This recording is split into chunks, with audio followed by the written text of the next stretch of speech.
And, we built that from the competition shooting market, and that's what's so great about it. We got to get some coffee, man. I believe in American manufacturing, and I believe it is capable, and has been proven over and over again, the pride that we take into it.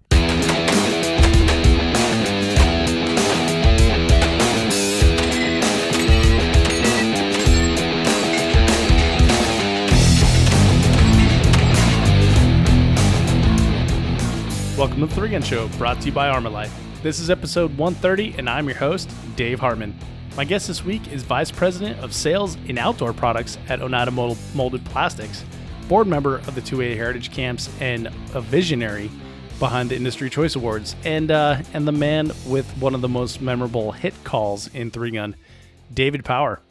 But before we get into the interview, a couple things I want to tell you about. One, the 3 Gun Show logo t-shirts are for sale, and you can get yours at 3gunshow.com/merch. And when you get yours, hey, snap a picture of your shirt with your 3 guns laid out like they are in the logo. Post a picture of it on social media and tag the show. If you want to get an example, there's a bunch of them in the Instagram feed, and it's actually kind of fun. A lot of people playing along. So second thing is be sure to listen after the interview for a special offer for you on Armalite 3 gun gear. Now, a couple weeks back, I headed out to Kentucky to see my friends at the Rock Castle Shooting Center and to participate in the Industry Choice Awards evaluation portion. From the itinerary I received, I expected that as an evaluator, I was going to go out for 3 days and check out new products, shoot some guns, meet some people, and be out on the porch at Rock Castle after dinner, having an adult beverage.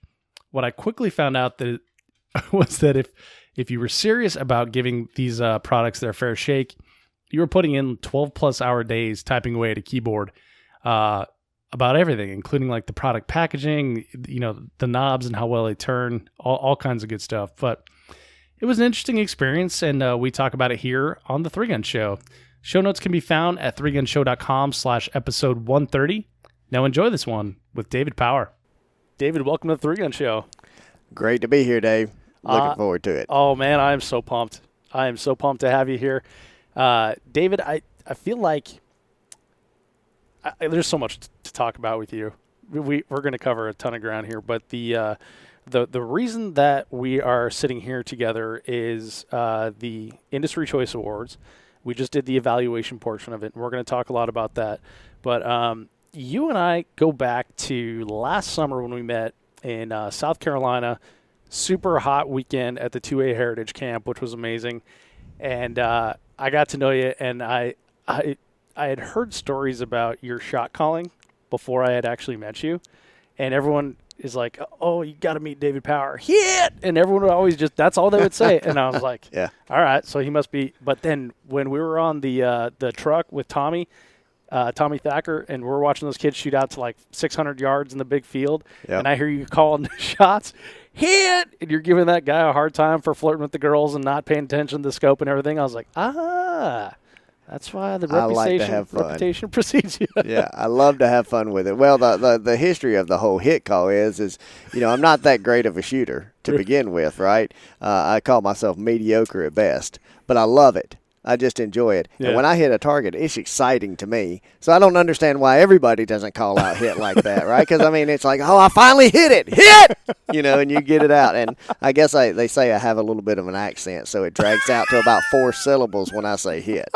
So, but I do enjoy it. I have exciting time. I get excited about that stuff, and I do it with a passion. Yeah. Right. Well, and that's one thing I've noticed about you. I haven't seen one thing you've done yet without excitement and passion. We're working away. We're typing on all the keyboards and everything, and people are on their phones and stuff. And you're walking around with this huge smile on your face, and talking about all the products and the work that it took into getting what we're doing here. And it was the exact same sort of thing, that sort of passion that you showed with the 2A Heritage Camp last year. Right. Yeah. Well, and there's one thing, for years of traveling around the country, you run into some of the same people, and, you kind of get into the same thing, and especially when you have kids traveling. My son and I, Wyatt, we traveled all these matches, all these different, and he all over the country, and he came in to where he was with the same type of people, right? He grew up on the range with all these kids. Okay, the Yackleys. You know, it's nothing to be shooting a match and then watch him and Sean Yackley and Tim Yackley grab a golf cart and go off and had a good time and be kids. Okay, with Katie Francis, who, you know, he always had a little eye for, is, you know, and I asked, like, son, stay away, Chad will kill you. Right? But then we have to worry about Katie killing him. Right? But no, to be fun, you know, these kids grew up together. You know what?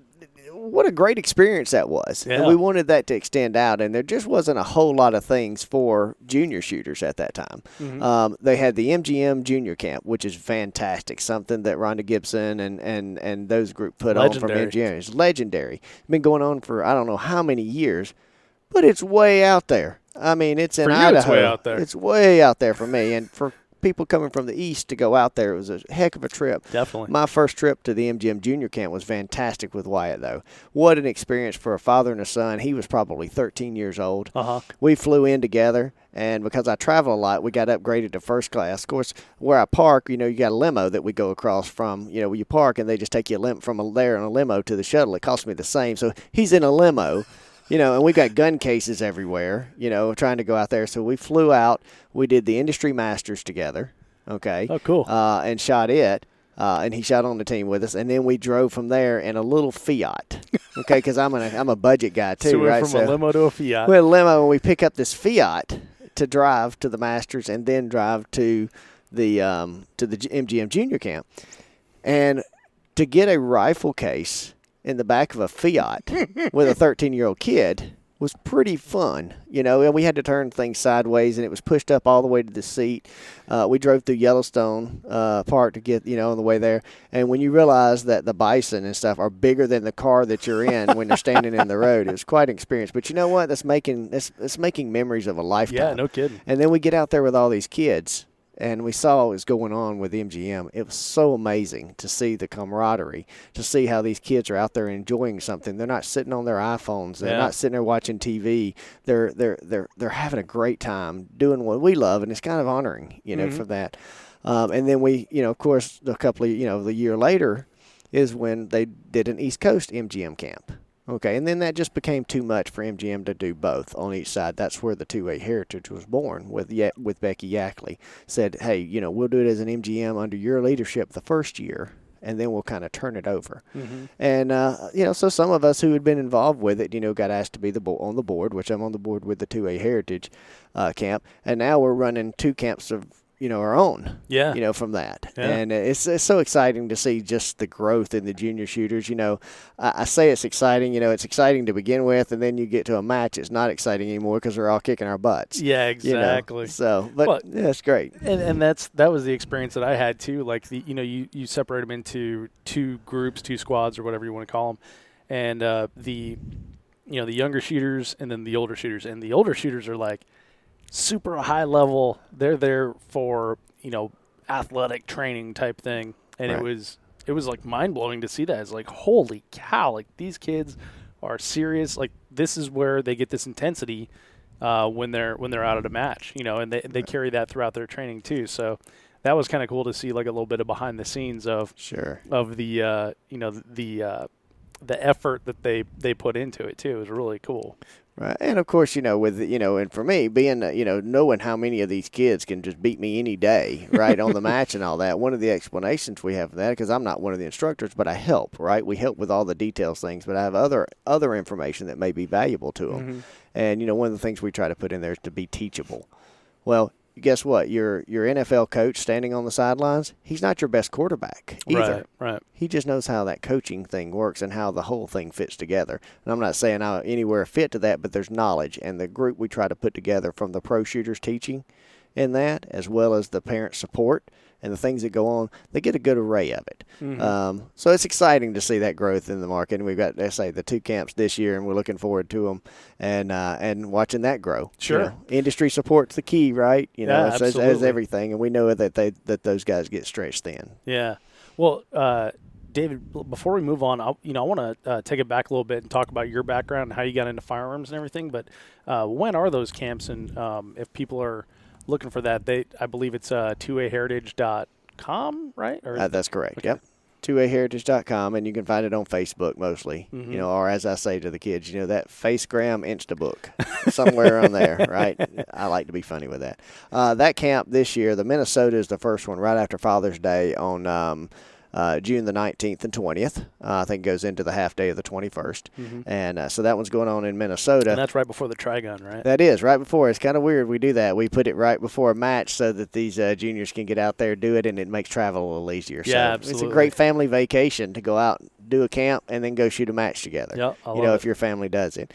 And then the other one that we do is the one in Topton. Right. Pennsylvania, and that's July 10th, 11th, and 12th, and that's actually right before the Trijicon 3-gun in Topton. Cool. Yeah. Very cool. So I'm actually going to the Trigun, and I'm going to show up a little bit early and be at the 2A Heritage Camp too. So it's great. If people are there, they can say hi, and I'm going to check it out again. So I'm pretty pumped for that. Would love to see you there. And of course, the parents did the same thing. I got to give him a little bit back, right? Because the parents, as long as the kids building these relationships, the parents have so many things in common, right? Because we're raising teenagers, and this the first time we're parents, right? Yep. There's no manual on how to be a parent, especially when you get these knucklehead kids and some of the stuff. And so you build family relationships that are just amazing, and this whole industry is that way too. Chad Francis, perfect example. He's got some of the greatest stories, and how we start the cornhole tournaments and things that went on from there. And he is one of the worst cornhole players probably in the country, but he tries, but of course that's being funny. We have a lot of fun with that. We turned it into making doing a fundraiser for the Gen 3 that's right. thing, and we do that here for the industry, for the Firearms Industry Challenge match that's here. We do it for the Pro-Am that's here at Rock Castle Shooting Center. It's a lot of fun. So it's amazing how the support comes in, and you build those just friendships for life. Sure. So and those great stories that go along with it too. Oh yeah, some that you can tell and some you can't tell on a podcast. Yeah, exactly. Well, so David, let's take it back. So you work at United Molded Plastics, correct? Which is a kind of a behind the scenes sort of thing, right? You don't go to a gun store and see a box that says OMP on it, but a lot of your products are in a lot of different boxes out there. So let's take it back here. Let's talk about how you got into the firearms industry. I know that Pool Boy was in your past, right? Yeah, believe it or not, that's what I was in the swimming pool business for years. And I can spout the resume off, right? It goes from the different things. I've got a couple of different degrees and stuff. mainly engineering background. And in business master, MBAs and things like that. Was specialist for years, in certain things. But it was a lot of swimming pool, wholesale distribution. I worked for one of the largest companies in the world, so I don't like to talk about swimming pools anymore because that's not an industry that I had a great passion for. I learned my trade and craft and was good at it, right? But it wasn't something I did. I was lucky enough, and I always say lucky. It's weird. The harder I work, the luckier I get, it seems. Yeah. So that's a neat point. But when I was able to get into the firearms industry, I started in a few years, some other little things, and then I went to work for Sabre Defense there in Nashville before they even had a commercial market. It was very small at the point, and we built that market up. It was fantastic growth. Had a great time, met some great, fantastic people that will be friends of mine for life. They're all over the industry now, a lot of them. And so what time period was that? Oh, gosh. Mid-2000s, early to mid-2000s. Okay. So that's like right after the assault weapons ban. This market's now booming. Absolutely, right? Okay. Absolutely. And we were we built that from the competition shooting market, and that's what's so great about it is one of the things we did, with the barrels were so fantastic at Sabre. That just was this magical formula that worked well, and they were known for very accurate barrels, and we loved the sport. And at this point, there's maybe 6 or 7 matches a year. Right. Okay. Anywhere. Sure. You had to travel to it. You went to it, and there's some base business type of things. It was the first Blue Ridge Mountain 3-gun was the Sabre Blue Ridge Mountain 3-gun held in Virginia. Oh, no kidding. And then moved to down here. So it was great, to build those relationships. But our reputation of that company built from the competition shooting market. Okay, and then it exploded. We just kept moving and grew that whole business out. As things went awry with Sabre Defense, during that time period with some illegal things that went on within the organization of some of the management and ownership, that company dissolved. and assets sold and all that. And then I became a great opportunity to go to work for Oneida Molded Plastics. So that was a great facility to go to work for because they were a major supplier, had been doing firearms components, mainly stocks and things for companies like Remington because of right there in New York. Oh, okay. They had been doing that for years. Okay, but they were still just a plastics injection molding manufacturing, which is almost a dying breed, of American manufacturing. Yeah, okay? it's true. Yeah, because most of that's done overseas now because it's so cheap, right? Sure, absolutely. That was the unique, and I always call myself must be the salesman of the decade because I convinced an injection molded plastic supplier that shooting matches and going to things like that would work. That was actually work, guys. You got to get it's work. And but I'm able to to live still back home in Nashville, Tennessee, but I travel a lot for a living, right? As obvious, we run into each other a lot of times. I don't think I've seen you in the same state twice. Right. But it's fun, I don't know where my hobby is and where my work is. Yeah. It's all the same to me, and I do have that passion for it. And but we've grown that company in such a degree. It's just been amazing for us to work together and to do that and to bring it from a plastics injection molding house of just anything else into a firearms manufacturer who does in plastics injection molding, hydrographic decorating, sublimation. If you've ever seen a rail cover with some really neat stuff on the side of it, for matches and things like that, that's all us. That's completely donated, and we donate a lot of time, and we donate a lot of products and money and cash to the industry to help it grow. And it's been very successful for us. So it's unique because we do stay behind the scenes. I've got nothing to advertise because I can't tell you what I'm making because I'm under non-disclosure agreements with a lot of manufacturers. Right. And so we just went through the Industry Choice Awards. I did see you nuzzle a lot of stocks as you were passing by. I did, and there's so many things I want to say. That's why I'm not an evaluator, but I can run the team, right? I can bring the team together, but there's no way I could actually evaluate that stuff because there would, it'd be tough for me to not be biased because there's products that I had a lot to do with on there. And I say our company, right? There's products that are probably not made in your company where you look at that and you're like, psh. That's a piece of junk. Really, that seam? Come on.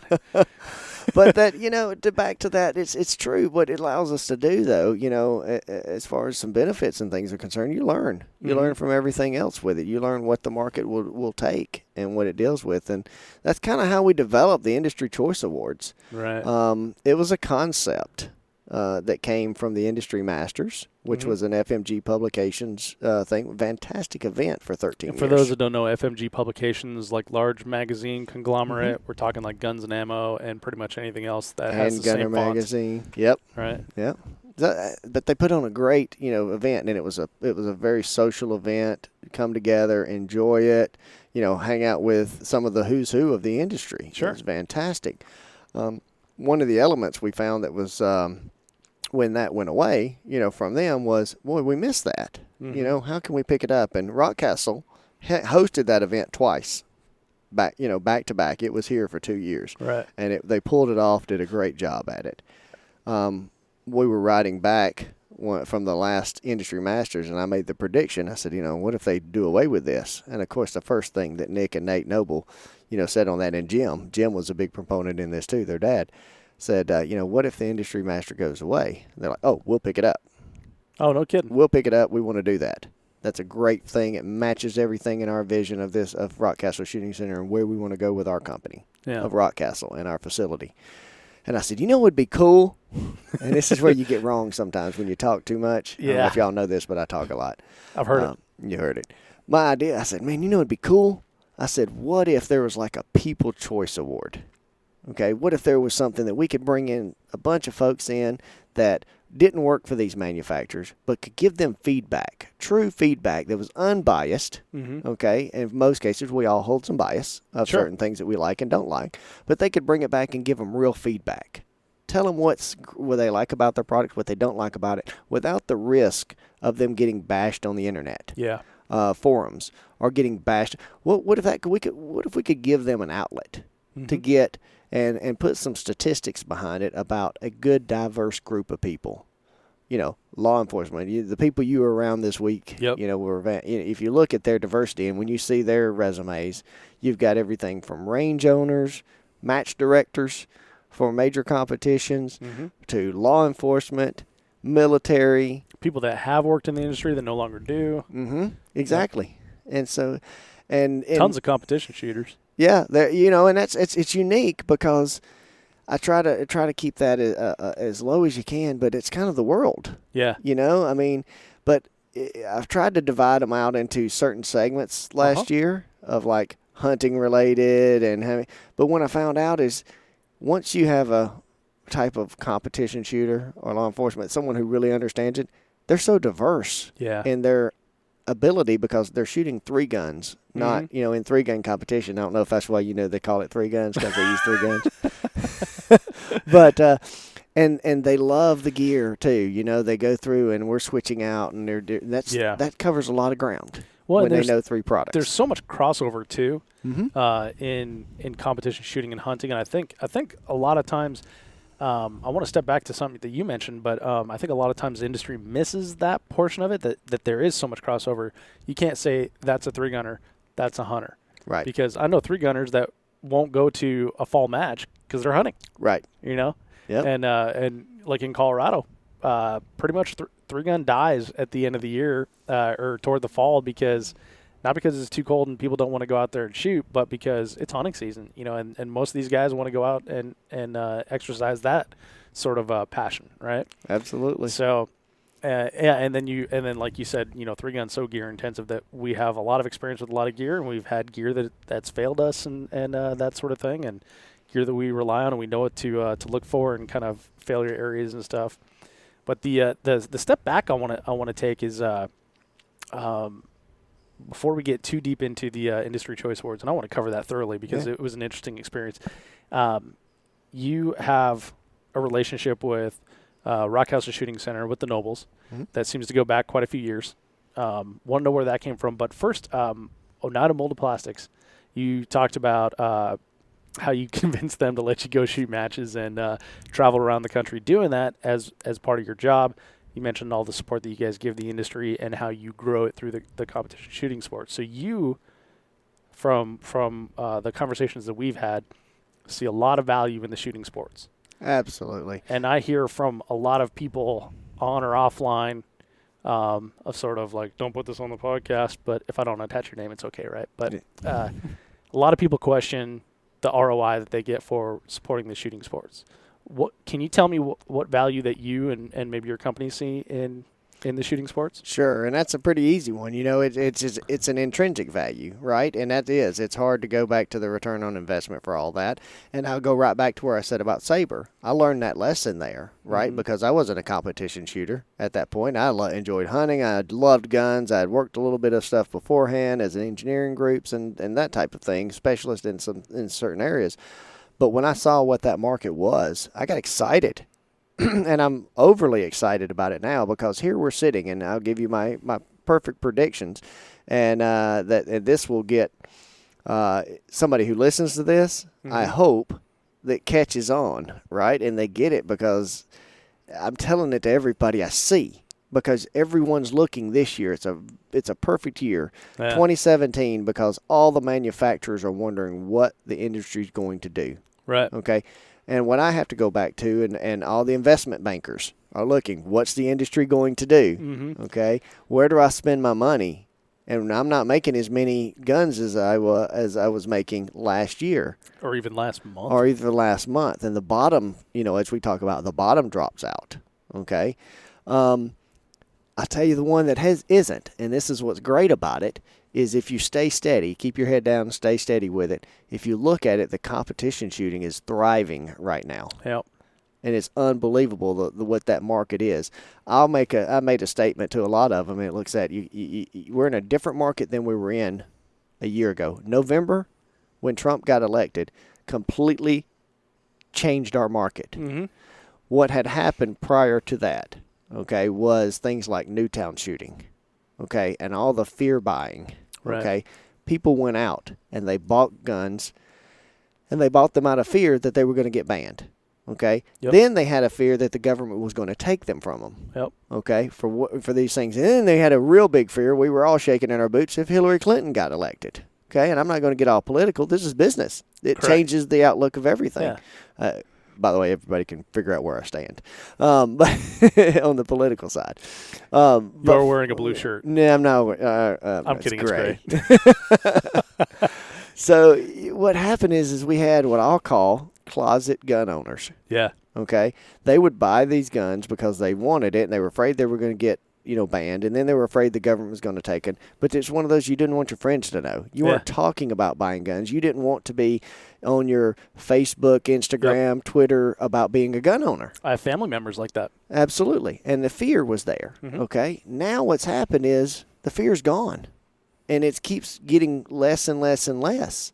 That fear of shooting. And now, where's the place they go for it? And they find out, I can go to the range and I can punch a hole in the paper, but I know so-and-so and so-and-so and these groups, and I see this on the internet and I see this on the television. Yeah. And look at where it's grown. Back from, let's just go to 2006, 2007, when I talked about times when there was only, 6 or 7 or 8 major matches throughout the country. Sure. Okay. Now, there are at any given time 200 matches every single weekend that are not holiday weekends across the United States. Well, and I'm shooting, I think 13 majors this year, and I'm having to turn people down that have, like, hey, come to our match. Like, hey, I just don't have enough time on the calendar. And like, what an abundance of options, and what a great problem to have that is. When back in the day, you had 5 matches a year, 6 matches a year. Sure. And I've shot 3 matches so far this year, okay, what I'd call major or mid-level type of matches, and 1 club type match. Mm-hmm. Out of that statistic, and I confirmed this with the practice score, we'll talk about them in a minute, confirmed a few little bits of data with that, and with some people that were here that run major matches or, are very affiliated with it. We're talking about 30 to 40% new shooters at each one of these matches. So if you look at the growth on that, why wouldn't you serve that market? I almost fear saying this because I don't want my competitors coming in, right? I don't need other injection molded plastics companies coming out here, right? And I'm being funny about that. Sure. But you got to get a very captured audience. Yeah. And the first time you shot a match, go back to that point. I remember. Dave, okay, what's the first thing you did when you got home? I made a list of all the gear that I needed to get. Guess what? We all do it, right? Yeah, absolutely. Still to this day, I see some new thing that a guy's doing and how it's running, and hey, you need to try this trigger out. And I'm like, man, that's nice. Well, how am I going to hide that money from my wife so I can get that new thing? Sorry, honey. I saw like 4 things down in the evaluation room, and I'm. So I live like a unique lifestyle compared to a lot of people. So I really try to pare things down into only the things that I like, that bring me joy or I absolutely need. Mm-hmm. And unfortunately, 3-gun is very gear intensive. So apparently I need a lot of things. But shoot, there was some stuff down there that I saw that's like, this is just too clever not to support by purchasing one. Sure. Or this is just a great piece of gear that would replace this piece of gear in my 3-gun kit. Or this is, a solution to a problem I didn't even know I had. Right. Well, if you take that in, in the growth, just in the competition, we talk a lot about 3-gun because it is the 3-gun show. Well, of course. But PRS. Yeah. Is exploded. Mm-hmm. And I'm not talking about just PRS because, that's just Precision Rifle Series, but just the precision matches. Yes. Okay. There's as many gas outlaw gun matches and bolt matches and, And that's a lot of fun. And then you've got USPSA. You've got guys who are shooting USPSA who are now in 3-gun, and we go back to the demographic side of the evaluators. I'm going to tie that back to it. You're right. They're diverse. They were shooting USPSA. If they get an opportunity, they get a club match for IPSC, they're going to go do that when it's close by. If there's a precision rifle match, sure, let's go do it. If there's a designated marksman, rifle match, they'll go do that. There's so many so many opportunities out there to enjoy it, and you could spend your life doing it. Right, and some people are doing that, right? Yeah, you made that decision. You decide be a hippie and a hermit and live wherever you want, drive around. I'm being funny, right? No, I understand. But it's exciting. Mm-hmm. It's exciting to see, and we're in a very exciting time of the competition shooting industry growth. That's the emerging market. If people are looking right now, what they're seeing is okay. Good news for me, for an example, is that the hunting market may come back. Yeah. Okay, I'll go back to my point. There's a certain discretionary income that you can spend every year on guns. Okay? Yep. right? You said it yourself, the things you really want, the things you need. I hate paying things like the utility bill. Oh, yeah. Okay, but it's a necessary, but I'm going to save every penny I can because the more money I can save on those things I have to do, the more money I can spend on the things I want. Yes. Right? Absolutely. So now you look at the fact that the hunting market may come back. There's been several years that the guy had to make a decision on the guns he was going to buy that year, how much money he could hide from his wife was going to be, okay, which one am I going to do? All right, I really want a new hunting rifle, but I got to get this AR because guess what? It's going to be banned. Yeah, exactly. Well, and so along those lines as well, now we're looking at high quality bolt guns. We're looking at high quality long range gas guns, things that can be used for hunting are his options, as well as the thing that he was looking at being banned is now dropping in price because the market is in a place where demand is low. Mm-hmm. So now you got to bring that price down. And as we saw downstairs, quality's going up. Absolutely. And the cream's going to rise to the top. Cream always rises, and here we are. Does. And it's all dealing with the economics thing. And you hate to take it to such a business thing, but it is. I mean, the guys who make a living doing this, okay, you have to watch those trends. Sure. And if you're not on top of it about what's ammunition doing, okay, because you can come out with the greatest gun in the world, right? Look at the early phases of the 6.5. Oh, yeah. Creedmoor, and you got to shoot one this week that was in the evaluation, and the 450 Bushmaster. That would be all. Those are all well and good, but that gun isn't any good if you can't feed it. Exactly. With the ammunition. Yeah. So there's a parallel. You've got to watch all those things. And from what I've noticed, like when there's a panic, it's a bad thing to own a 9mm and a 223. But it's okay to own a 450 Bushmaster because that's the one thing on the shelf. They're still there, right? We lived through that time when you could go in the store and there wasn't any more. Well, and speaking of that time, that what I'm talking about is right after Sandy Hook, right? Right. Which just happened to be just after I got started in 3-gun, and I've heard from so many people in my travels, people that contact me through the show and everything, saying, I bought an AR-15. Because I thought I wasn't going to be able to shoot it. And then, like you said, they started punching paper. Mm-hmm. And then it's like, well, what else can I do with this? Right. Little Google search, and now we're talking about 3-gun. That looks amazing. Mm-hmm. And that's how people get started in this sport. So when you see like that sort of thing, the constriction of an unfortunate event like Sandy Hook, and then the relaxing thereafter of, okay, I think we're out of the woods with some of these laws and executive orders and everything.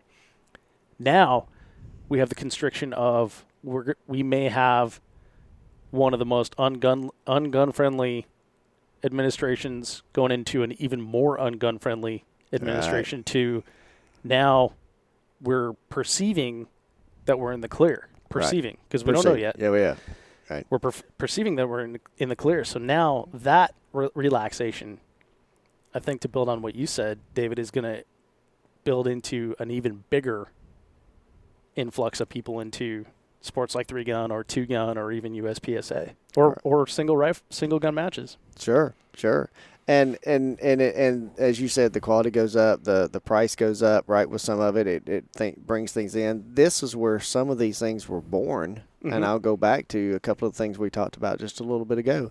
Generation 3-gun. Yeah. Okay, that came from the point that the parents, as their kids are getting into it and they're action oriented, okay? Mm-hmm. And I'm nothing against things like Camp Perry and F-class shooters and all that, but it's very tough to get kids to do that. Sure. Okay, because to lie still for it's to lie still and it's boring, and they're so energized with so many things. But what it does to the parents is now it's times 2. Yeah. Everything you do, it's twice the amount of ammo. Right. It's twice the guns. Because you can only go to the match one time with your kids and let them borrow your guns, okay? Because they'll never put that stuff in the same place. It always comes back in a wrong thing. It doesn't fit them the way you want it to. They don't like this. Their friend told them this was a better piece. And the next thing you know, now you're buying all new equipment for your kids. Right. And now you've got to pay double the match fee. To get into a match. Double match fee, double ammo. Double ammo, travel, and now you're talking like double hotel, double meals, because you can't split a hotel with a buddy. Plus you got kid probably eats every now and then. Oh yeah, especially when they're teenagers. Exactly. And so now you have to feed the child and everything. So it gets expensive. So things like the Gen 3, you know, who are a fantastic supporter of the 2A heritage camps, because we're feeding the same thing. And now they're giving scholarships, you know, for you to go shoot matches. And then when they're giving, you know, the 2A heritage camp, you know, our cost would be ridiculous of what we'd have to charge, you know, the kids to attend and do that with their parents if it wasn't for companies sponsoring, like Generation 3, like OMP, you know, my company, and other companies and Timothy Triggers and these guys who come in and help us. You know, it's great. Like Ruger gave a rifle this year for us to auction off. You know, and Vortex gave a scope this year just for us to auction off and do a raffle throughout the year to help raise money to support the fact that it's not for profit. Right, it's all to support, and it's not. Nobody's looking for a handout. We're not Democrats here. You know, they're not looking for the handout things. What we're looking for is it's a little bit of help to keep the expenses reasonable for the parents. We're all trying to raise kids, you know, and we all understand each other's plight that it can get very expensive. Yeah, and to be honest, this is a hobby, right? You know, sort of. We're a lifestyle. For most people, this is a hobby. That is a part of a lifestyle. When you know, when you talk about like the necessities, you're talking about food and clothing and, you know, unfortunately textbooks and things like that. So, like, this is a luxury. So, sometimes you need help with that luxury. Sure, and it's great that we can support all that. And there's some great companies and people within that are fantastic supporters that make it reasonable. Yeah, and it always comes down to the people, right? Sure it does. So on that note of it comes back to the people. So, tell me about the how you discovered Rockcastle Shooting Center and what your relationship is, because I don't know if a lot of people know about one of the ranges that's built out here. Yeah, it's pretty unique. You know, back with Saber Defense, we had a new person get moved into the range that we used there in Tennessee, and they were from around there, and they bought a house next to a shooting range. They didn't understand what that meant when we were doing government testing. Okay, so we did a lot of M2 machine guns, you know, testing. M2 machine guns? Sure. What's the M2? The M2, the Madus. Oh! One of the workhorses. I got you. Yeah, so we made barrels for that. I've only ever heard it called Madus. Madus, yeah. So we did a lot of components and parts for that, and barrels and all. So can you imagine living next to that? That's a rough day for somebody, okay, when we go through some of that testing, especially an endurance test, right? And so that range was used to it for years, and then there became another point when we got the M16 contract. So we're running 150 some odd M16s a day. And the poor lady, you know, I kind of understood it, but she had bought this house, and she was British, and she had the accent. She said, I can't even think. I can't sleep. She said, I sit on my porch to drink my tea, and it's with the spilling tea everywhere. And she's like, oh crap. But so we got kicked off of that range, and so we were looking for a new range to get to because it was causing a lot of problems down there, even though it was, you know, we were certified to be there. And then Nick and Nate had just bought this place. Nick and Nate Noble, the owners of Rockcastle Shooting Center. Yep, Nick and Nate Noble had just bought the Rockcastle Shooting Center up here and had a dream, right, of what they were going to do with it. And we just happened across, you know, one of those deals that was just, wow, look what we just found. You know, 2,200 acres, a place to stay, a lodge, you know. And you know what they said? Are you kidding me? Absolutely. What do you need? The same thing they do with just about everything. They give up all that they want to do, and they say, hey, your family, come in. Yeah. Some of the most amazing guys in the world, right? You know, and this place is amazing. So we ended up working with them, and we built a range, you know, on the backside of Thunder Valley. Anyone who's ever been here, called the Saber Range. And it turned out, because, you know, it was one of those ranges we built. And so it was great. One of the great moments in time, you know, we were sitting out there and running all these M16s every day, testing and all, and you can hear it all the way from back in Thunder Valley back up here when you're running that many guns, you know, and having interns on little mini bikes going down, changing targets. And golfers over there got, you know, on the golf course a little bit complaining, going, all right, I'm not sure this is a good idea, but you know, we're safe. But we built that range, and we've been friends for life since, you know, at Rockcastle. It's great. a quick. I know I talk a lot with it, but there's a quick story that you got to know about Nick and Nate Noble, and I love to tell it. From Rockcastle, one of my greatest stories is how they support our industry and how they support our families and how they support things. And when you're here, make it a point. I always say it's one of those great trips to make, but when you're here, spend the money here, right? Mm-hmm. It's worth it. Okay, sure. They support what we do. You can go down to Cave City and eat at that restaurant, and this is not new. This is not David. This came from another guy, right? And I got it, and I was like, wow, they make a good point. You can go there and eat at these different places and all that, but the Mexican restaurant or the Cracker Barrel aren't helping grow our sport. Right. And they're not investing in us. Right. So spend your money with those guys, and they're doing just like we are. We're all trying to make a living doing something nice with it. But one of the things, Nick and Nate, early phases, and this is what just builds relationships for life. We're sitting on the porch, and at night, after we'd done testing all day, and we had built up to have multiple days of testing on the M16 rifle, and we're sitting there loading magazines over and over and over on the front porch, air and deck chairs of Rockcastle. Can you imagine how many magazines you got to load to go do? Yeah, I was just thinking that's a lot of magazines. Oh yeah, so it's what we did in the evening. We're sitting there loading magazines, and I got pretty upset over the fact that my son Wyatt had. Was divorced from his mother, and there was a situation to where I had made a deal that said I want him to kill his first deer with me. Right. Okay, that's a deal to me, right? Mm-hmm. Look, I'm his dad. Right. I need that. And his mom had got a little upset because he was now 10, and he had been hunting, when he was 9 with me, and when he was 8 with me, and he had seen a couple of does and things like that, but hadn't got shot one, and he's wanting. Other parts of his family wanted to take him hunting. Right. And I'm like, well, I know he's got to kill his first deer with his dad. Okay, and I might have been a little upset about this because she's talking about it's not fair for him not to get to go with them. Right. And I said, well, we're busy. I'm doing soccer with him on this Saturday, so I'm still loading magazines, and I might have said a few curse words and things that I wasn't real happy with. But anyway, so about a week later, I get a call from Nate Noble, who said, hey, buddy, listen, we've got this industry-only father-son hunt at Rockcastle, opening day of gun season. We'd love for you and your son to come up. And I looked at the schedule. We don't have soccer games for her sister or him that week. I'm like, this is perfect. Absolutely. Are you kidding me? Yes. Thank you so much, And so, I'm excited about it and all. And, we get to the hunting, get to the day, and, we got make sure he's outfitted in camo, and he's got all this stuff, and we come up here for the evening, and we were going to stay in the bunkhouse and all that. Well, they're like, no, we're not going to stay in the bunkhouse. Let's just stay in the lodge. We'll stay in the hotel. And we made a little fire outside, and made it like hunting camp as best you could.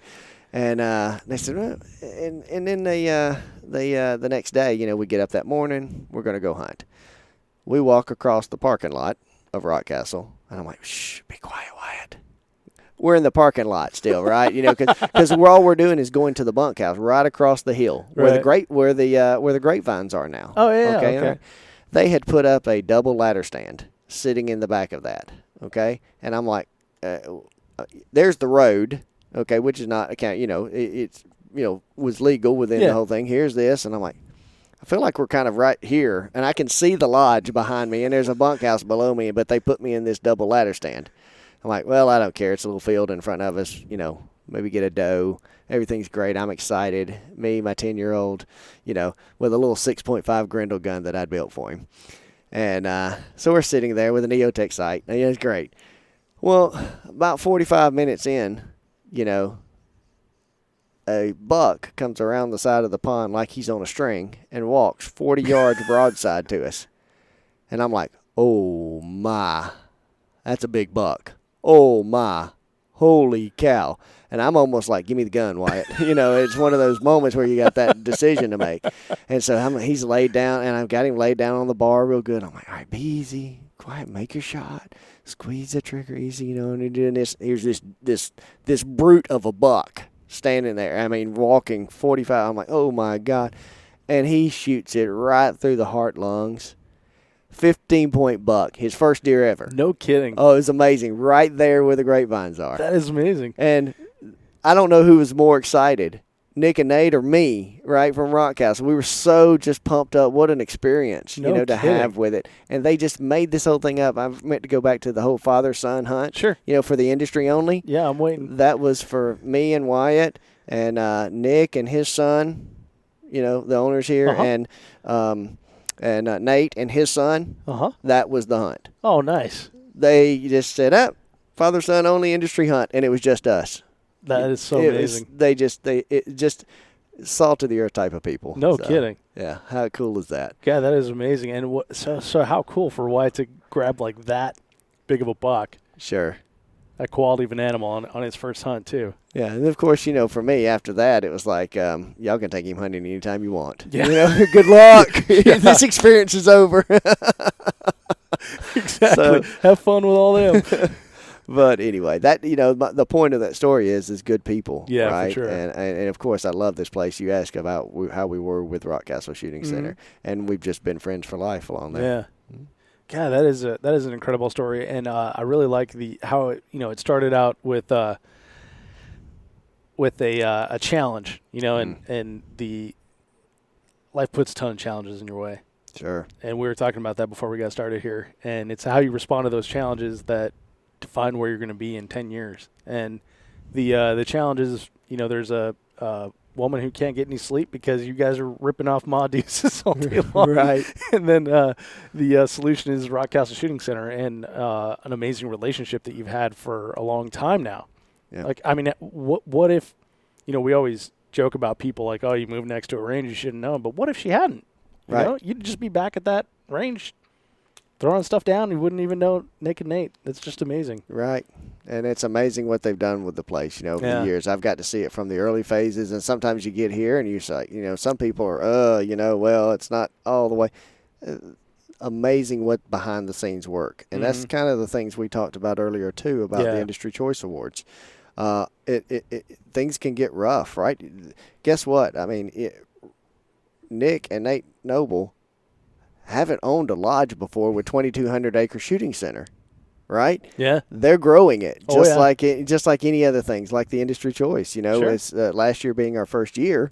There's no model of how to run that. It was a concept. It was an idea. This thousands of hours and people putting in a criteria that allows the manufacturers free, unbiased feedback on the products from experts. Yeah, so let's get into that, because that's how you tricked me into coming down here for 3 days. And I say that with a big smile on my face, but you hit me up and you're like, Dave, we got the Industry Choice Awards, and I heard about it last year, and I knew what you're involved with, from talking to some other people and everything, and I think it's a really cool concept. And you mentioned earlier about FMG not carrying on the torch, so the Industry Choice Awards, unbiased. Keep saying unbiased. What do you mean by unbiased? Meaning, again, I guess I will be the first one to say we all hold bias, right? You like certain things, I like certain things. Sure. But someone who's not paid, right? And the one thing I always make the example of, and it's not a slam to anything that goes with it, but rarely do we see if you sent a product into a writer for a magazine, okay, there's money involved with that, okay? The writer gets paid to write an article of which the magazine will look for advertisement, right, to come along with it. It's not a you have to type of situation, but there is money involved, okay? In this situation, we try to keep the money out of it, okay? That's why we sponsor this, Industry Choice Awards evaluation at no cost. It's no cost to the manufacturers. And you can't buy an award. You can't buy a first place. You can't even influence it. Right? We try to make it. You can influence by how good your product is, okay? But the people we try to select are those groups of people who don't work in the industry, right? If you work for a manufacturer within this industry, you are not allowed, okay? I recluse myself. Right? Because of that, because I would think I would not be as fair as should be. Yeah, you just walk around with your stick and beating us all weekend long. That's exactly right. But the other side to it too is sponsors. That's been a big question about that. How do you deal with the sponsored shooters? Well, the way we handle this is pretty unique. There are sponsored shooters, and let's face it, it's a good outlet, but there's people with sponsored that don't necessarily like the sponsored product. Okay? But it's who they have, right? Yeah. They don't like everything 100%, but they are sponsored, so they represent it. In this evaluation, I have the data that comes through, and when you are picked, right? When you have your evaluation number, okay, right, and you can talk about how that happened. I have no clue what evaluator number you are. It was random. I made the joke that Practice Score knows, and I got some dirty looks because I was joking, because Russell Armstrong from Practice Score is here. Sure. And I always joke like it's in the data. And I came from a very large aerospace company, worked there for 8 years, and we would always get these. We would like you to take an anonymous employee satisfaction survey. Just enter this unique 5-digit PIN and take your survey. Oh, I'm sorry. Did you say unique 5-digit PIN? Right. Right.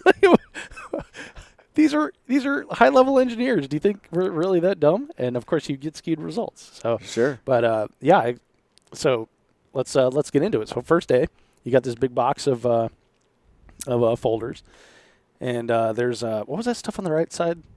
Paper. There's paper. Yeah, you don't know that. Millennial groups right now, they don't know what the papers are. Exactly. I'm just kidding. So there's paper on the right side. On the left is a printed copy of the questions, just in case we have like a digital problem, right? And in there is a magic marker written number. That's your number.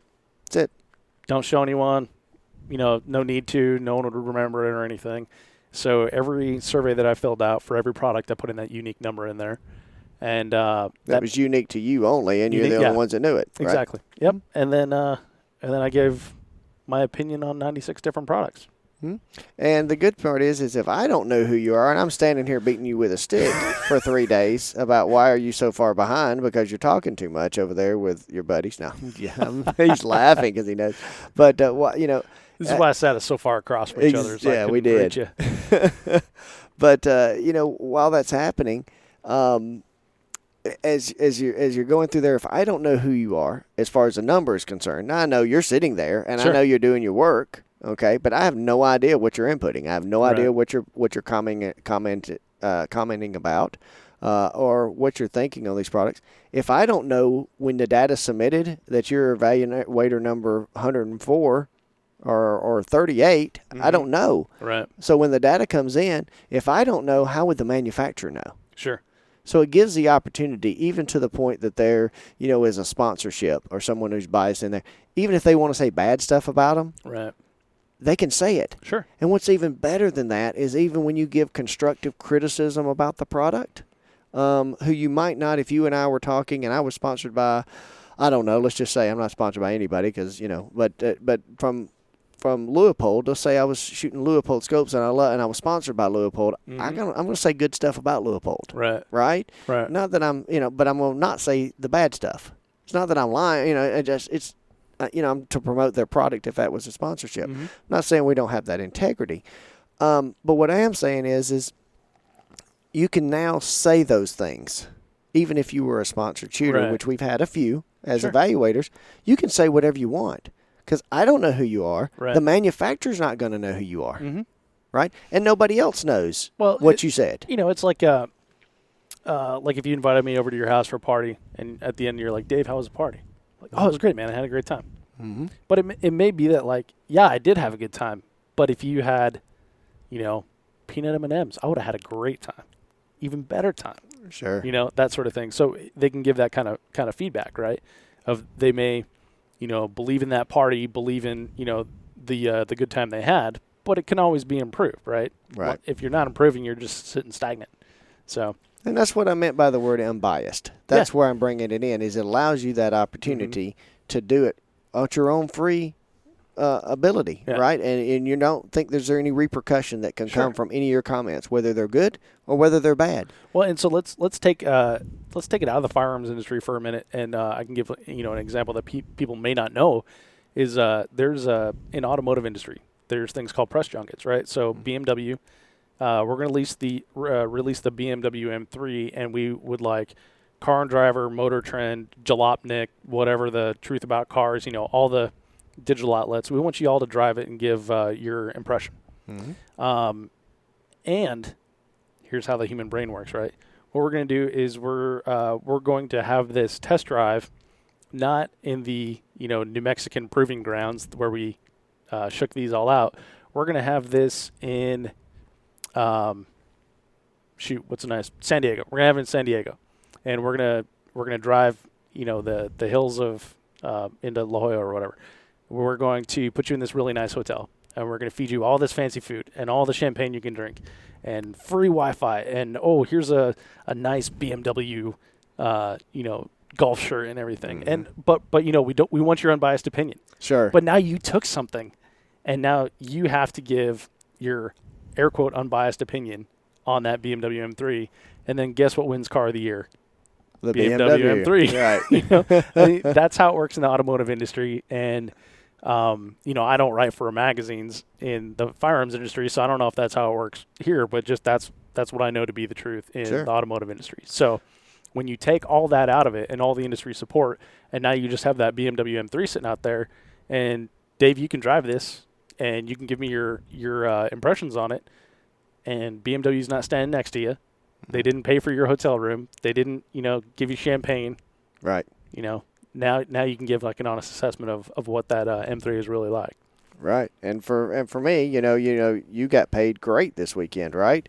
I mean, he's laughing, of course, because what it is, we put the bill, right, as a source to be able to, between Rock Castle Shooting Center and OMP, we put the bill in order to put this thing on so that it's not sponsored by XYZ company, like you were saying, Sure. BMW. This isn't evaluation sponsored by this, by Century Arms or right. It's not sponsored by them. Exactly. They can't. There's no. We keep that piece out, so you get the opportunity, and you got 3 nights room and board and some food. Yep. That's it. Yep. Right. There's no ties to this. It is because of your love of the industry and to see it grow, the opportunity to see some of the new products, what companies are putting in, saying, this is my best. Now go tell me what you think. Right. Without any repercussion. What's even better than that is the negative comments that you can put on there, or the positive comments. Mm-hmm. The only person who sees that and uses that data, it doesn't get published. It goes back to the manufacturer. Yeah. And what was great about this is we had several companies, Nick and Nate Noble had told you at the beginning, and we'd said it too. I had said it several times. Working within the industry, we've got guys that come up that know we do this, and they come up and they go, hey, we're resubmitting this year for the Industry Choice Awards. Yeah. Okay. And we took that product, we took all those surveys from last year, and we've made those type of changes. It was great. I won't name the companies, but there's submissions down there that I had to just laugh a little bit about, wow, this is working. We had an ammo company that last year submitted boxes that were, not in the greatest shape, didn't say what the ammo was really intended for, didn't have any kind of really good graphics on it, and they got beat up too, right? Yeah. And they got beat up pretty hard, about packaging, that it wasn't appealing. And they didn't even understand what the ammo was supposed to do. Right. This year, same company, before we even really announced it, we're back. When are we in? When can we do this? And they sent ballistic gel.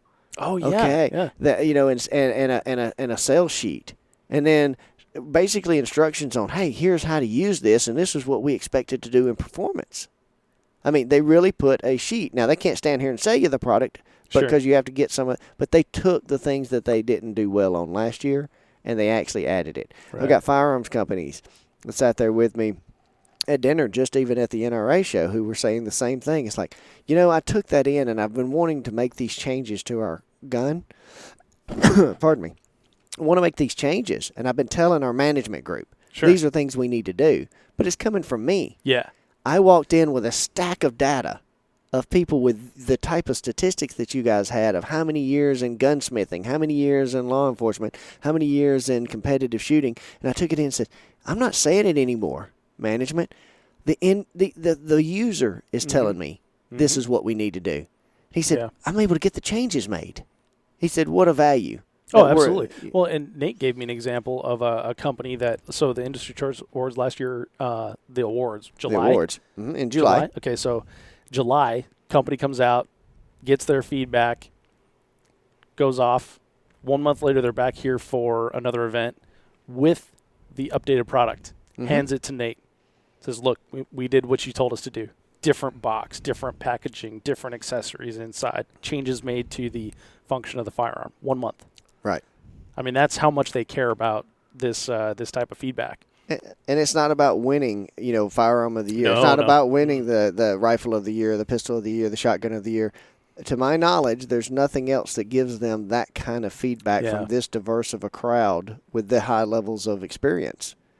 What a marketing person's dream and an engineering person's dream and a management group's team of they're not sitting there in a boardroom deciding what do you think they want next. What if we move this handguard over to here, or what if we put the grip here, and what? Well, and it's not like they're paying for that focus group too, right? Correct. So it's not like those stupid Chevy commercials like, oh my God, I can't believe this is a Malibu, that sort of thing. Sure. It's a group that's not affiliated with a company, right? So when they're looking at the product, they're looking at the product. They're not like, okay, well, Chevy paid for me to be here. It's easier to use car references so you don't hurt your butts, right? Right, yeah. So Chevy paid for me to be here, and so now I have to say something nice about the Malibu. I have to find something nice about it, Yeah. So there's not that sort of thing, but. Well, and you'll admit, I mean, right, and guys who are listening in on this, Dave wasn't real happy with me over the last couple of days. Would you say that's a true statement? It's pretty true. It's I got to apologize, though. It's mostly because I'm not real happy when I'm tired, and we worked a long, long time. I did some rough calculations on it, right? And I would say that 96 products that we evaluated have close to 36 hours worth of attention from 30 different people. Right. It's a lot. That's a lot of input. Okay. And you understand, guys, that and Dave really gets this point, right? After going and looking at the accessories table. Yeah. Okay, that's tough. Yeah. That can be tough with it. Doing the firearms, you get to go, you evaluate them, but then you go shoot them, right? And evaluate that. Sometimes you're evaluating the gun. Sometimes you're evaluating the optics and the gun together. Yep. Sometimes you're evaluating the ammunition, the gun, and the optics. We try to combine where we can. Sure. I thought one of the coolest additions that we did this year was we went to the Outlook out here, which you can see for, oh my goodness, I don't know how many miles maybe, but you can see, I don't even know it's miles, a long distance. With one of the rangefinders, we lazed a mile. You lazed over a mile. Okay. Yeah.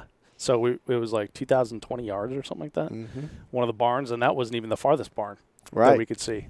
So, yeah, we stood on an Outlook over the mountain. We had all the scopes, which there were several scope entries this year. Super clear day. Right. It's beautiful, wasn't it? Beautiful Kentucky summer day. Right. Spring day. Are we spring? We're in spring, yeah. But to sit out there on the overlook and look out across that and be able to use the laser rangefinder, right? To be able to take a scope and zero in. We had targets sitting out at the barn. Yeah, like 890 and then 1260 or something like that. Right, and be able to just sit up on a brace and the stock. It's like the same ones you'd go into any retail store that have scopes sitting there, and you pick that up, and it gives you a good option. Sure. To manipulate that scope. Now you're looking at that and actually get. What an experience to be able to do. Oh, yeah, and that was my compliments on that, because that's like the proper way to look at those optics as well, and that was a great way to evaluate them. And when you're like, all right, go to the range, shoot some guns, evaluate the ammo, evaluate the targets, evaluate the accessories, and check out the optics. We went straight to the optics because okay, it is super clear right now, and no one else is over there, and we're going to get all our time twisting knobs and making things zoom in, zoom out, turn on illumination and everything. And that was the proper place to do it. And it was not only like a beautiful place to do it, but you got any distance you wanted. So if you're looking through a 22 scope, you're not looking at 1,200 yards. You're looking at stuff that's closer, and there's stuff out there that's closer. Right. So when you get the big PRS looking scope out there, or the sniping scope, you're zooming that thing way up, and you're looking at that barn that was 2,000 yards away. So yeah, that was a really cool way to do that. Yeah, and we tried, and it was unique this year too. One of the really cool parts we were able to have, like on the pistol evaluation side of it, was we had several target companies this year. Yeah. So how great was it? We weren't even just having to play with normal targets. I mean, they were normal, but they were new. Right. And we're shooting pistols into them and looking at how well that target operates, a drop turner or a tree and these type of things, and know your limits. And we're able to shoot those, and test the gun at the same time. It's pretty unique, and there were a lot of pistols this year too. There's quite a few. There's a lot of pistols, and some surprising. What was I going to say? Things that I did not think I would like that I really liked. Right, and that's the part of it. What other opportunity is there out there to take and compare to all those different product lines? Oh, I know. Well, and you can sit there and pick them up in a store if you happen to be walking by one, but oh, cool, it fits my hand, neat. Right. But you don't get the lit up fiber in the sun. You don't get to feel the recoil. You don't get to feel the trigger under fire and stuff like that. So yeah, it was a really cool experience. Yeah, and a lot of work goes into it. All of this builds up to part of the and that was always part of the dream that we had when we discussed the way to do an evaluation. And we're growing, we're learning. And some of the problem that you have with the amount of hours that you put into it. There's better ways to do it, and we know that. We treat it. I try to look at it as the same ways of a match. I take people that I've learned from over the years, like Andy Horner and the Blue Ridge Mountain 3 gun, what he does for that match and the time, analysis that he does. And the first time he ran the match, it ran pretty good, but there's lots of ways to improve it. Then you do it again, and there's another way to do it, and you've improved it a little more. Kudos to the guys from last year, for an example, when there was 6 or 7 or whatever of those, or several that returning evaluators who had to fill out all of that information on 62 products last year by hand. Yeah. Okay. So one of your evaluators last year, knew I was coming here, so he texted me throughout the weekend, how's it going? And I'm like, I can't even see straight right now. And he's like, imagine writing this down on a piece of paper with a pencil. And I told him, like, dude, if I got here and David handed me a pen and paper, I would have turned around and went home, and it's 14 hours. Yep. Fortunately, the format was like SurveyMonkey, which gives you great data on the back end, which is cool. But, the comments I could type in. Right. Because I don't write anymore unless I'm forced to. Just because I type so much faster and better spelling, better, you can actually read it and stuff. So yeah, well, and that was part of one of the things that we did last year. It was I'm a firm believer in building a manual system, right, that works. Once you've proven out and worked the kinks out, then you can turn into something electronic. Yeah, that way we don't blow the whole deal and we have to cancel the whole thing because the electronics things aren't working for us. And then you're wondering, like, is it our process or was it the electronics that didn't work? Yeah. Right. And so we took that part out, and this year, so we did the electronics with the help of Practice Score. So we, with Ken Nelson and Russell and DJ, that whole group, that's one of the things we did. We're like, we need help, guys, and here's what we're dealing with. And anybody who's, within the competition shooting sports or in any version knows Practice Score. Right. Those guys are just amazing. And so we worked on this, and they worked really hard to help build us a way to collect this data easier, okay, and to make it easier on you guys as evaluators and for the group in there. So we got better. Sure. Okay. It's not perfect, but we got better. And Russell's down there with us as we're doing the evaluation this year, and you can see the gears turning. Like he's like, I've got some ideas. I can see a better way to do this and something that I can build that's custom to this type of environment that will work better. Right. And if you take, if we can have, company support like Practice Score, and they're just as big of a part of this dream, as we are now, right? Because they see it. They see what our goal is and what we're doing. Sure. And one of the things about it that Russell brought up for sure, he's like, we're apart. When he asked, with Ken Nelson of Practice School, who's done the thing, he said, we're in. And they didn't charge us for this. Right. It's one of those things that they believe so much in what's going on in the industry and what's happening. Right. They've got our backs too. They want to make it better. They see the value. So it's great to have that type of support too. Sure. So, real quick, I want to give you a couple ideas of additional support that we can get. Sure. And then I want to take it back and talk about how we got those 96 products on the tables for us. So other support, Red Bull, Monster, some sort of keep Dave awake energy drink. Sure. Maybe Black Rifle coffee. something like that. I like it. Got to get some coffee, man. I like that idea. When you're sitting there at 11:30 at night and you've read the same sentence 13 times because you can't comprehend it, need some coffee. I'll give a shout out to one of them. Black Rifle Coffee. We've got 2 Alpha, which is a company. I've got a package of it. Oh, are they a coffee company as well? Yeah. Oh, we got to get them. It's great. I mean, that'd be a great way. They could sponsor, but we couldn't evaluate their product. We'd just consume it. We would consume the crap out of it. Absolutely. Yeah. So we're gonna get that next year. Great. I like the way you think. All right. So let's talk about the beginning part of it, because I think you made a great analogy to like what goes into putting on a match. Like, and it's always like what goes into putting on a party, right? You show up and there's drinks and little tortilla rolls and little smokies and stuff like that. Somebody had to put that in the crock pot, right? So, right. So when I showed up, we had our little pre-talk up here in the barn room. We go downstairs, and there's all these tables set up, all these different products on there, and different products are actually coming in as we are valuing the first products, because there were some last minute sort of entries from NRA annual meeting, which was just the day before, right? Yeah. So how do you reach out to companies to get their products submitted? What are you asking for? What type of products are you looking for? What companies are you looking for? And then how early does that start? Yeah, well, I mean, the good news is there's a good handful that we built a good base with right from last year who got to see, you saw the value, but we put it to everyone we can find. I mean, it's put out in social media. Rockcastle puts it on their site.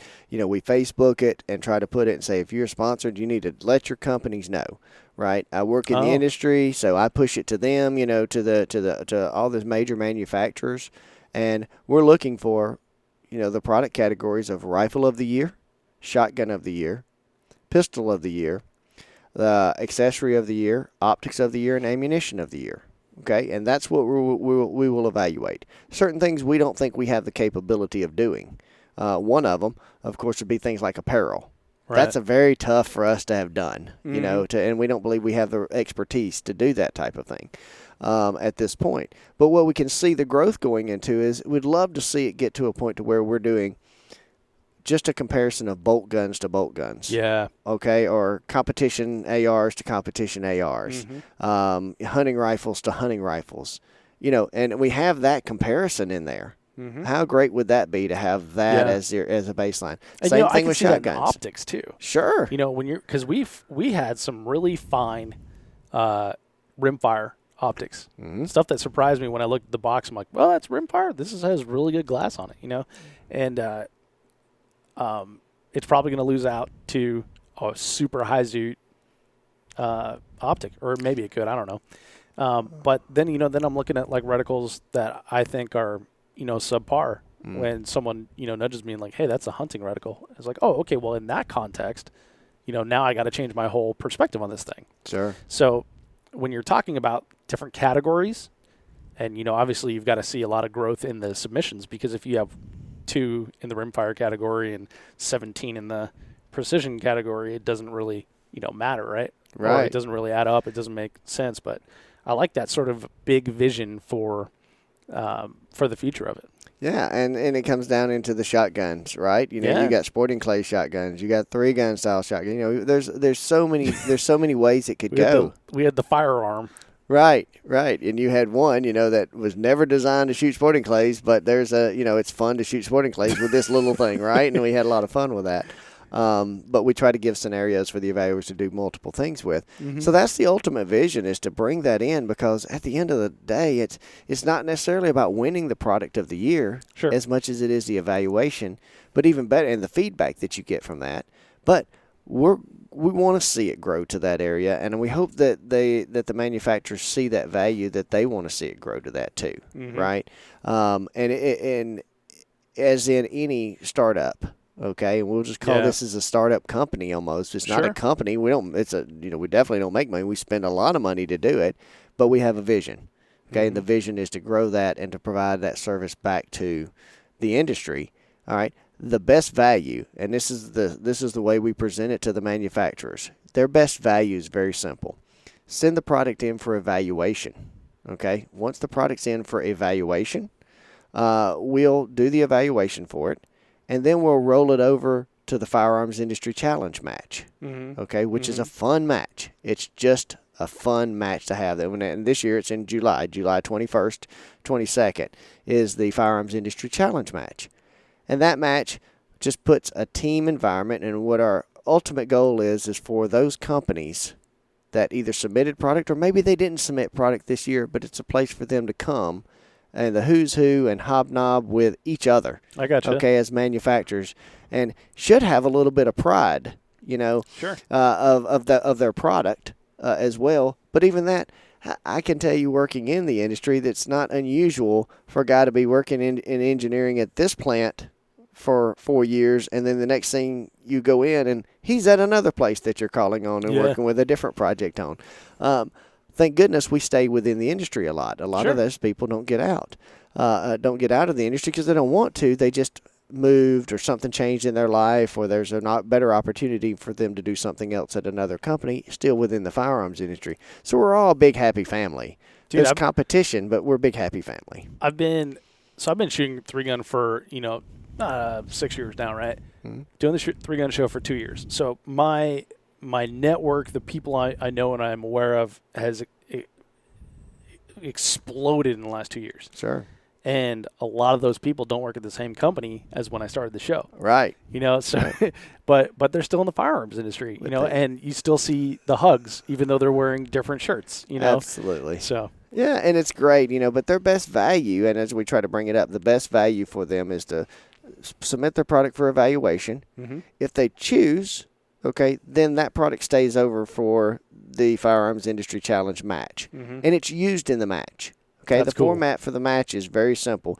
We're trying to allow now everybody to shoot all the products that we evaluated. Okay, so when the award comes out, last year is a perfect example when the products of the year were announced, and everybody said, wow, I wouldn't have believed that would have taken second place. Right. Or this took this. But they just shot it in a match. And they're like, well, now I get it. Yeah, no kidding. And the matches format is all team environment, designed to be fun. A lot of the one of the best stages, and I give hands down to Andy Horner, who was the match director for this. And last year, one of the things he did was a 72 target pistol flurry. Okay, so steel flurry, or steel field, I think he called it. 72 pieces of steel. And there were, I want to say 8 or 9 pistols on a table in different positions along in front of this sea of steel targets, 72 targets. And you would, upon the signal, you'd go and you'd run down and you'd pick up a small 380. And you had a close shot, with these things. There's a little bit of strategy, and you shoot that until the magazine's empty, taking as many targets as you could. You put it down, you go back and tag your buddy on your team. Yeah. Who's hopefully works at the same company with you. He runs down, grabs a pistol of his choice, and shoots a magazine out, taking as many as he could. He goes back, tags another guy. And they handled, throughout that thing, they each handled 3 or 4 pistols. And their goal was to take down as many targets, all the targets that they could, as fast as they could, but with different pistols. So you had to have a little bit of a strategy of, I've got some long steel out there at 20 yards, and I'm not wanting to shoot this little small, carry pistol. Yeah, exactly. At that target, I'm going to shoot this 1911 at the end of the table. Sure. So it was a lot of fun. I mean, it was just a lot of fun to do that, and we all try to put it in a team environment. Yeah. A little bit of sporting clays, a little bit of 5-stand, a little bit of 3-gun, but in a team environment. A little bit of long range. This year we're having a hunting stage, which is really going to blow some people's minds, that you're in a scenario hunting situation, but a team environment. Nice. So you just wait. You'll have to be here on July 21st to see how that's going to come off. Awesome. Pretty interesting stuff, though. Well, another thing I like about that is people from Company X are handling Company Y, Z, A, B's firearms. And, in any company, a lot of times you get to breathe in your own air, right? Mm-hmm. The company I used to work for, they would watch things on the news and they'd see like, oh, that company right there, they're designing this, they had that failure, oh, that's never going to work, and then 5 years later, it's like, now we're behind the curve. Yeah. So now this is cool because you get to see like what is the industry doing and what is the response from people that are using those products. because not only are you like all using the products in like the team match, but now you get the data back from the results. Like you see 1, 2, and 3, you're like, oh, well, I shot that, and that actually was kind of a nice pistol, or that was a nice shotgun, or something like that, or maybe there's room in our product line for a competitive product or something. So I see how that would bring diversity, and like we were talking about, cream rising to the top kind of thing. Hopefully that we don't end up getting like Subaru Imprezas and Camrys and Accords because they all look exactly the same. Right. Yeah. But keeping some of that uniqueness in there, but having also drawing from some of the best products out there. Yeah. And and you're right. I mean, I can tell you that, we all know that the competition of each other in the firearms side of business, they buy each other's products to evaluate themselves, to look at, whoa, that's a neat feature on it. What a great way to actually be outside of that office, be out in the field, and really get to see how people are using it and doing it. And, again, tie that with the data that you have. And, we're just going to keep raising the level. We're just going to keep raising the level over and over and over again and making best products and doing best practices for that. So we hope we're providing a good thing and a good service. And at the end, they have their choice at the Firearms Industry Challenge. And again, this is free, not the challenge, right? You got to pay entry fees to do that because you're shooting guns and ammo, right? Provided, but there's a lot that goes on behind the scenes to make that match work. You have an entry fee, but it's a great value of the fee for what you get out of it. The evaluation part was free. Okay. If you choose, you've got some guns that were here, right? And those guns then turn into the prize table, which is a raffle drawing at the end. Very cool. And the money that's raised for that goes to Mission 22. So I like it. I mean, it's an all around good value. No kidding. And if you want to leave the guns in, you're still donating it. You've gotten to use them in evaluation. You've got to showcase them in a firearms industry challenge for yourself and your competitors to shoot and to go with each other, and yourself doing it with yours and your competitors. And then you get to give it to a great cause. That's awesome. And that's your option, right? Wow. So I really like there's like tons of wins along that lifeline right there, that lifetime. David, what's like the big picture for Industry Choice Awards? What do you see, say like 5 years down the road, 10 years down the road, when we're sitting on this couch in this same facility and we're having this conversation again? Yeah. Well, I mean, both of us with a little more gray. A little more gray, yeah. Well, I mean, I'm sure it'll probably take you, at least 5 years to ever get me on a podcast again. You've went through other people, so many times. And, I had to beg to be on here, right? Because I'm such a loser. So he's laughing. I gave him a hard time about that, by the way.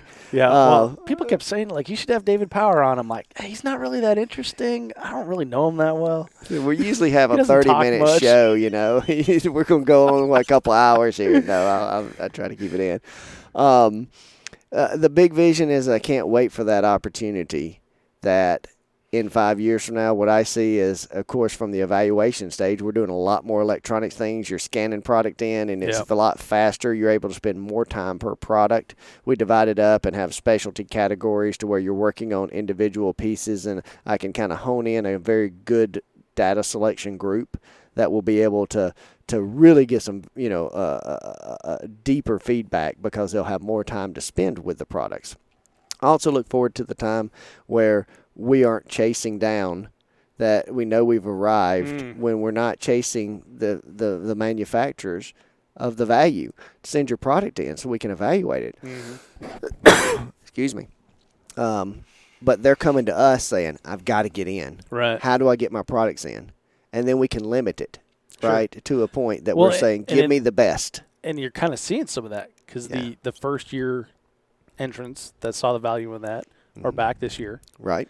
And so hopefully with the data that we provide them this year, you're going to get the same thing next year. Yeah, and, a good, off my head, probably 30 to 40% growth. Yeah. Of products to evaluate. And that's great. And the caliber of products that we did this year are better than the caliber of products we did last year.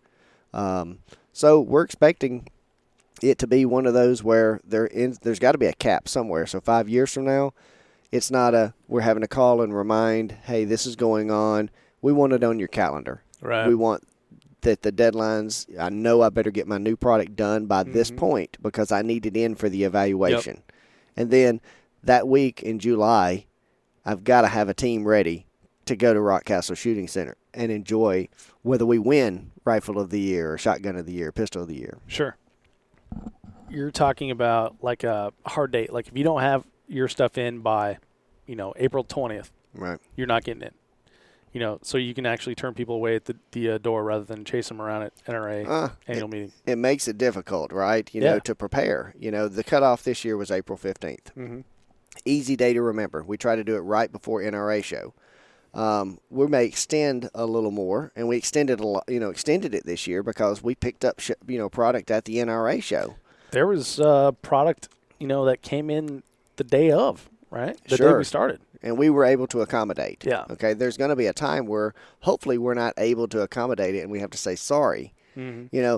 But if it can't be more important to us to evaluate your product than it is for you to want us to evaluate your product. Well, and that is. One, it's human nature. It's the brain sort of thing, right?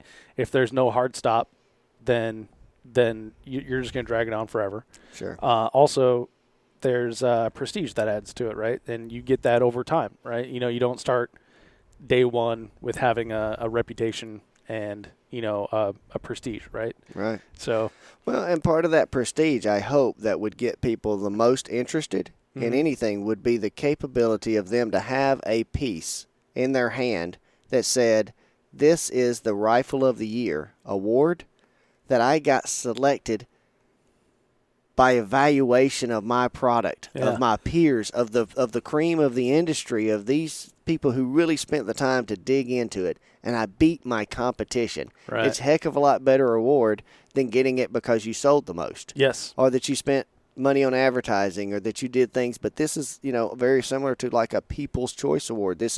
We bring a group of evaluators that are selected because of their experience within different markets of the industry. And that ought to be one of the most prestigious awards that I think a manufacturer would get, is that this is a representative that I hit my mark of what I was trying to do, and I got selected to beat it. What I'm seeing in my head is the advertisement. You driving past billboards, has the little trophy next to it and says, selected Motor Trend Car of the Year 2017. Mm-hmm. So I'm seeing in my head like an advertisement or like a banner, SHOT Show, the Firearms sitting next to that award. The 2017 Industry Choice Awards Rifle of the Year, bolt gun category. Mm-hmm.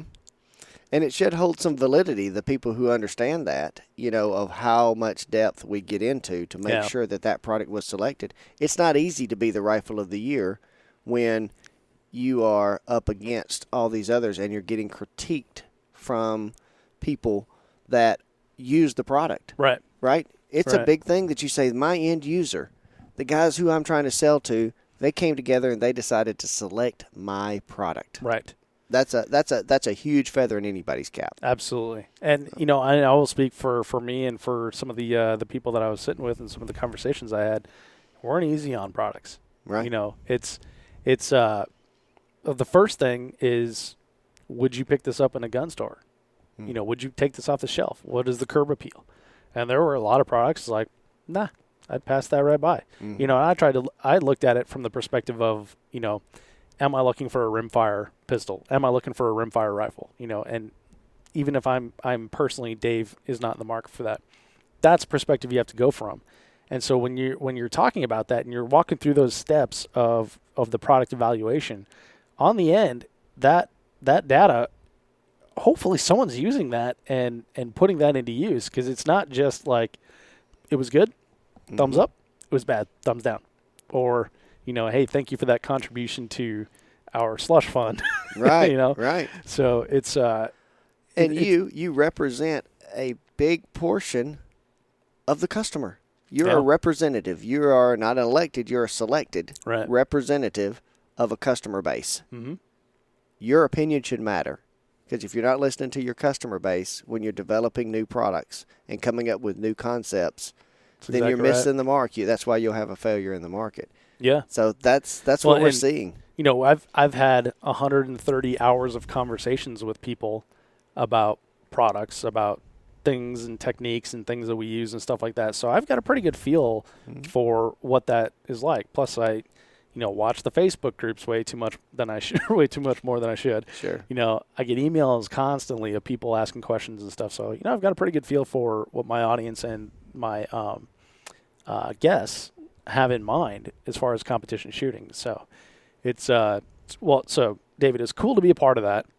I think the concept is really cool. It's a bigger vision than I think people understand right now. And it's cool to see. It's cool to be a part of. It's cool to know. It's cool to see people thinking that big. So kudos to you for putting this on and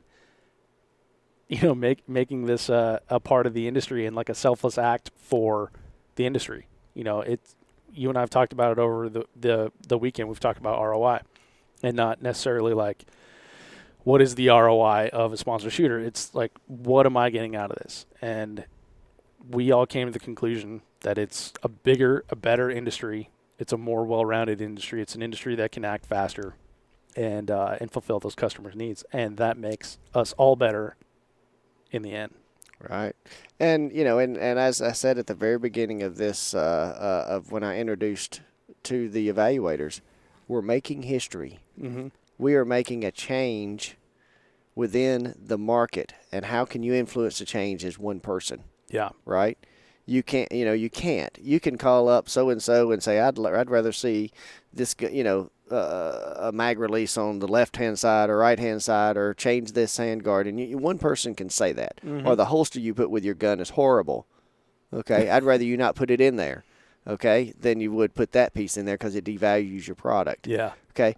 One person can say that, and it's just like, okay.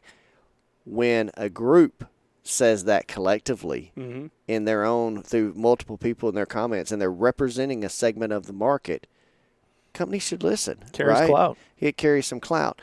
And this, in long-term vision, not just beyond 5 years, I can see this, as being a staple within our industry that, hey, we're developing new products.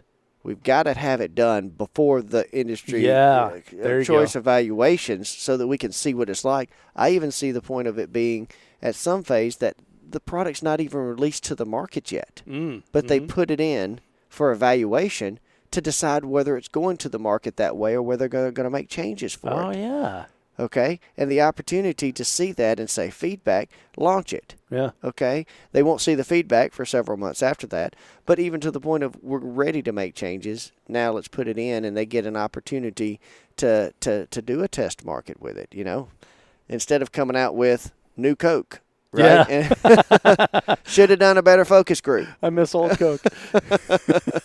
Right? And this isn't a focus group, it's an evaluation. So we provide a little bit of a service, and we want to see the industry grow. We want this 20 years from now to be a deadline that they have to meet, right. Okay? Not because of anything else, because it's so valuable to them on the feedback. We want it to be a socialization thing that comes out, that we are the time like SHOT Show is for a lot of places. The problem is at SHOT Show we all have to work, right, in the industry. Mm-hmm. NRA Show, we all have to work. Now we have a little fun and do some things after the hours.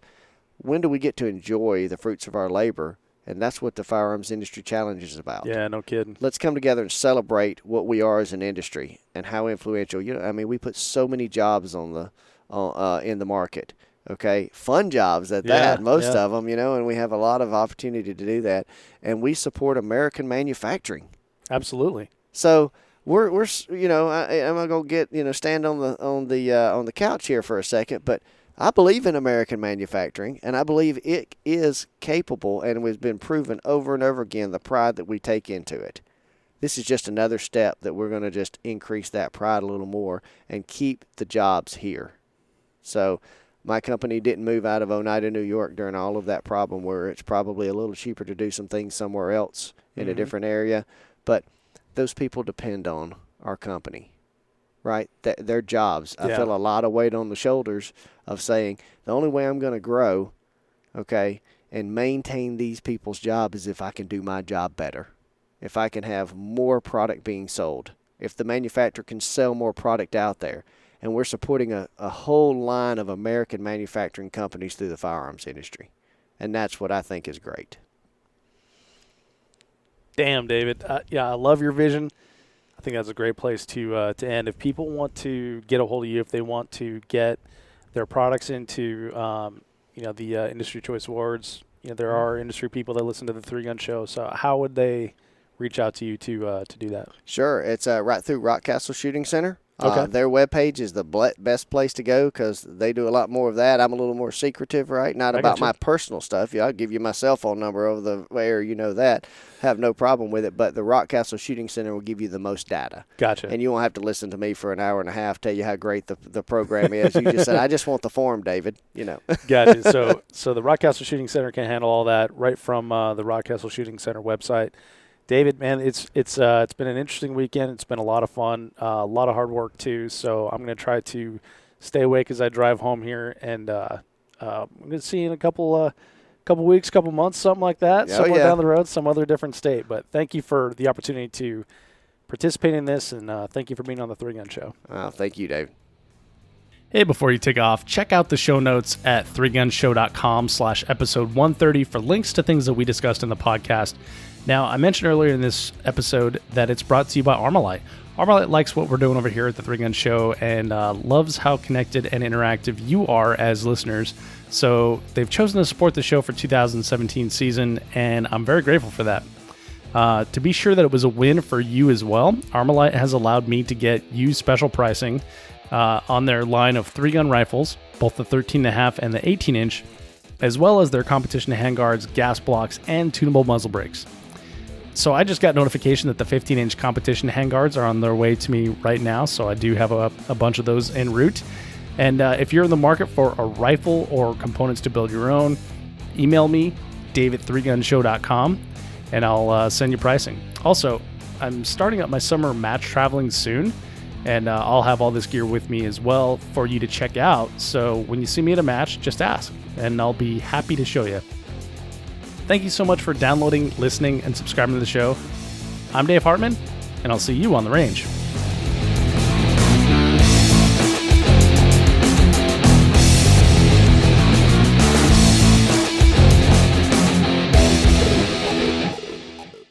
If you are finished, unload, show clear.